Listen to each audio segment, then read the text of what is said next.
Hi, it's Jeff from Modern Combat and Survival. Okay, so you've got your concealed carry permit, and now your peacemaker sits there on your hip, ready to take on the evil underworld of criminal scumbags. Now, are you one of those people who ask, what training comes next? Or are you one of the ones who ask, what training comes next? There's a difference, and it brings us to concealed carry mistake number 2 in my podcast interview with E.J. Owens of concealedcarryweapontactics.com, where we discuss the top 5 most common blunders handgun owners make. Check this out.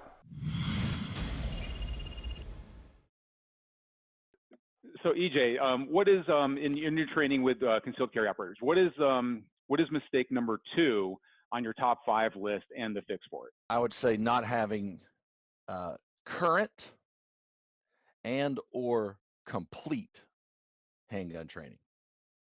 They'll go get their CCW permit, and that well, in Tennessee it's 8 hours of mind-numbingly boring excuse for a class.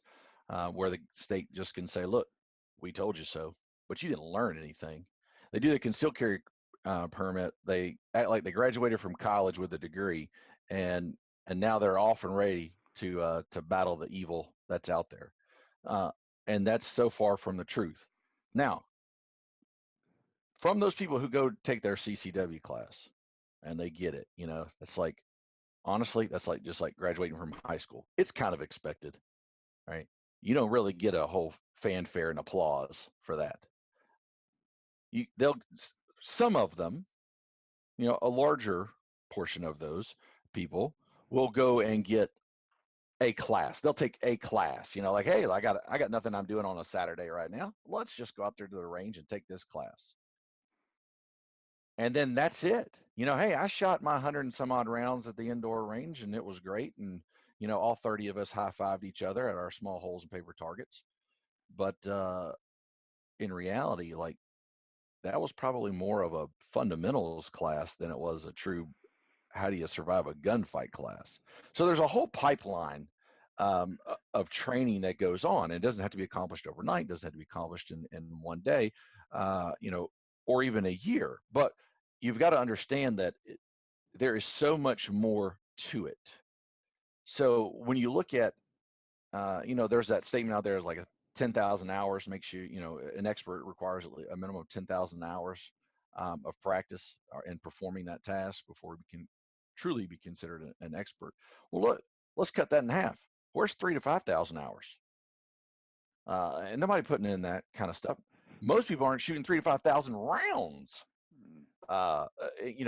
in pretty much their whole gun's lifetime, So at the end of the day, when you look at what training you've had, the gunfight could require you to run.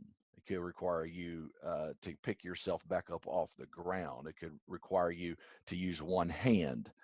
Could require that you hold someone you love, a small child, in one hand while you defend your life and theirs with the other, and so much more. I'm sure at that 1 or 2 training classes that the majority of people take, they didn't turn the lights off, and they didn't make you whip out a flashlight if you even had one. So when we look at when are most people vulnerable, if you took a poll, unscientific of course, most people would say, well, at night, at home or something like that. Exactly. Oh yeah, I kind of knew that. No. The key word that you just said, bud, is nighttime. So how well are your night sights? How well do they illuminate the room? Because just because you spend an extra $80 on quote unquote, trinium radioactive night sights that have cool packaging, that doesn't necessarily mean you're ready to fight at night.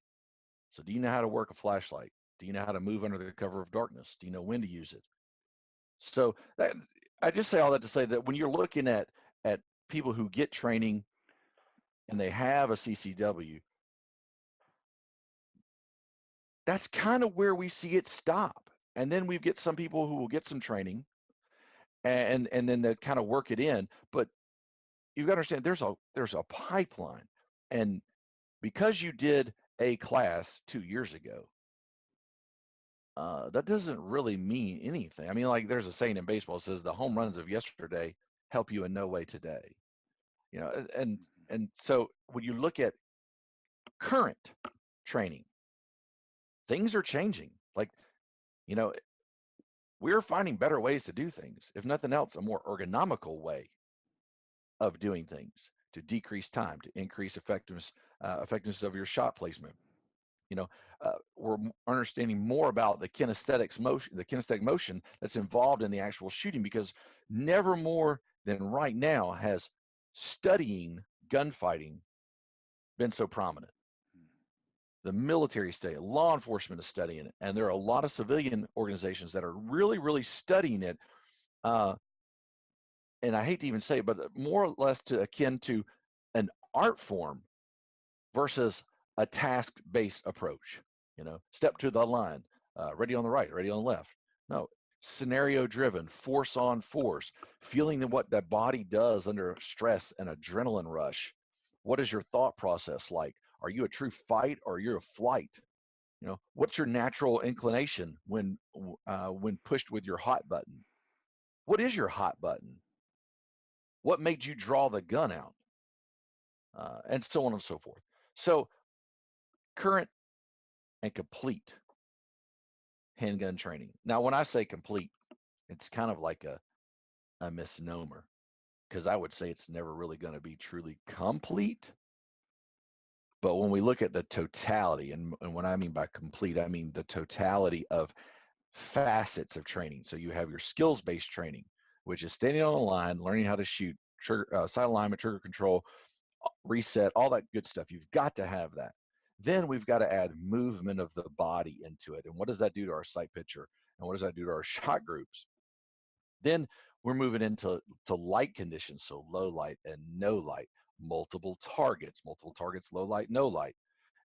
Then defense of others, so where I'm only having to use one, I can only use one hand because maybe I'm holding a child or holding a loved one behind me, or maybe I'm trying to move someone who's slightly injured or slower or is confused and doesn't know where they're going. I'm trying to get them out of the way, and so on and so forth. So, and then we move up to force on force training.